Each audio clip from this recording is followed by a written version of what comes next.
আসামি এটা শিশু সহিংসতা দমন আইনের ৯-১ ধারার মোকদ্দমা। এই মোকদ্দমাটি উজিরপুরে সংগঠিত হয়েছে। আসামি এবং বাদী ভিকটিম একই বাড়ির লোক। বাদী ভিকটিম তাকে বড় দাদা বলে সম্বোধন করত, বড় আব্বা বলে। একই বাড়ির লোক, পাশাপাশি ঘর। তার বয়স ৫০ ঊর্ধ্বে। ভিকটিম ১৩ বছরের এক শিশু।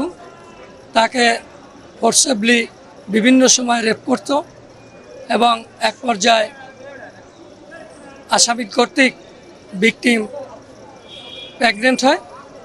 পরবর্তী পর্যায়ে তাকে মোকদ্দমার আওতায় আনা হয়।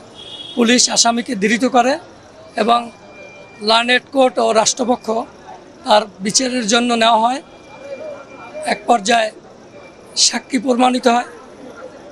সরকারি সাক্ষী হিসেবে আইও, তদন্তকারী কর্মকর্তা, বাদী, পাবলিক সাক্ষী, অন্যান্য সাক্ষী, ভিকটিমের বাবা, মা, দাদি সহ ডাক্তার, এদের পরীক্ষা নিরীক্ষার মাধ্যমে আজকের বিজ্ঞ আদালত, শিশু সহিংসতা দমন ট্রাইব্যুনাল ও জেলা জাজ জনাব আশরাফুল আলম সাহেব স্যার আজকের রায় দেন। কিছুক্ষণ আগেই এই আসামিকে তার দোষী প্রমাণিত হয়, রাষ্ট্রপক্ষ সাক্ষ্য প্রমাণকে প্রমাণিত করতে পারায় তাকে আজকের দণ্ডাদেশ দিয়ে মৃত্যুদণ্ডে দণ্ডিত আদেশ দেয় এবং ১ লক্ষ টাকা জরিমানা করে।